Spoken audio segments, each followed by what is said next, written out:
Berbuka puasa adalah momen yang sangat dinantikan setelah seharian menahan lapar wan dahaga. Lebih dari sekedar mengenyangkan perut, buka puasa bersama memiliki makna kebersamaan dalam menyantap hidangan, mencerminkan eratnya silaturahim, baik dalam lingkup keluarga, kawan maupun kolega, hingga menjadi momen menjalin keakraban wan memperkuat rasa persaudaraan. Demikian disampaikan Ustadz Suryani SAG di jeda tarawih malam ke-20 Ramadan 1446 Hijriah di Musola Najmul Qomar, Jalan Kuin Selatan, Banjarmasin Barat, malam Kamis 19 Maret 2025. Berbuka puasa adalah momen yang sangat dinantikan setelah seharian menahan lapar wan dahaga. Lebih dari sekedar mengenyangkan perut, buka puasa bersama memiliki makna kebersamaan dalam menyantap hidangan, mencerminkan eratnya silaturahim, baik dalam lingkup keluarga, kawan maupun kolega, hingga menjadi momen menjalin keakraban wan memperkuat rasa persaudaraan. Bahkan menunggu saat-saat berbuka puasa ini menjadi pelajaran tentang kedisiplinan, karena sebelum berkumandangnya azan maghrib, kadada nang boleh menyentuh makanan maupun minuman nang berada di hadapannya. Inilah kenikmatan yang diberikan Allah Subhanahu wa Ta'ala wahai kita hendak berbuka puasa. Demikian disampaikan Ustadz Suryani SAG di jeda tarawih malam ke-20 Ramadan 1446 Hijriah di Musola Najmul Qomar, Jalan Kuin Selatan, Banjarmasin Barat, malam Kamis 19 Maret 2025. Ustadz Suryani memadahkan kita pun patut bersyukur karena masih diberikan kesempatan menjalankan ibadah puasa, menikmati hidangan berbuka wan merajut tali silaturahim dengan sesama, serta merasakan kebahagiaan wan keikhlasan atas segala nikmat Allah Subhanahu wa Ta'ala untuk beribadah, berbuat baik kepada sesama, serta meningkatkan amal kebaikan. Allah berikan kepada kita.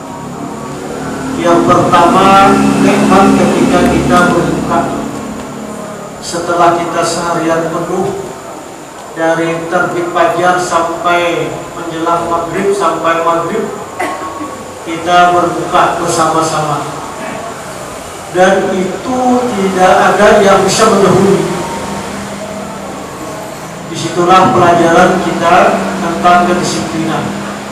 Jadi seluruh dunia sebelum azan atau beduk berbunyi, maka tidak boleh menyentuh makanan apapun yang berada di depan kita.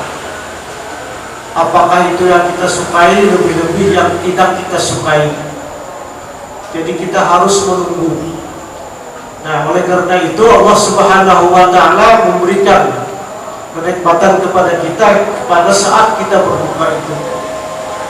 Kemudian setelah beduk berbunyi, maka seluruh manusia di dunia, tentu saja yang beragama Islam, yang beriman kepada Allah, sebab banyak saja orang yang Islam tetapi dia tidak berpuasa.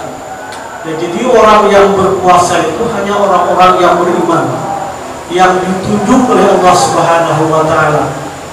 Oleh karena itu, pada saat berbuka itulah kita tentu saja membaca Bismillahirrahmanirrahim. Setelah kita, Ustadz Suryani mengajak umat muslim untuk memanfaatkan bulan Ramadan dengan sebaik-baiknya, karena perbuatan yang baik yang dikerjakan kada hanya mendapatkan pahala yang berlimpah, tapi kada ditemukan pula pada bulan lainnya, salah satunya sholat tarawih yang hanya ada pada bulan Ramadan. Maka pergunakanlah 10 ketiga pada bulan Ramadan ini untuk beriktikaf di masjid serta membaca Al-Quran wan berdoa agar bisa bertemu kembali pada bulan Ramadan di tahun mendatang.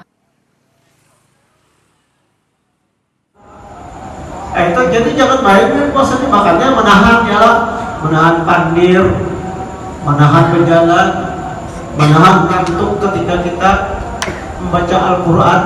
Kayak sini ini nanya kira luar biasa, setiap hari baca Quran ngantuk ditahani, jelas, luar biasa.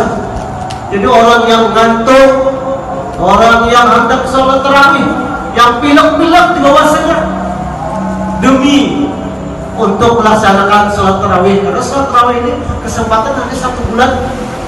dalam satu tahun dari 11 bulan kita tidak melaksanakan tarawih, tapi diganti sholat tahajud di luar bulan Ramadan.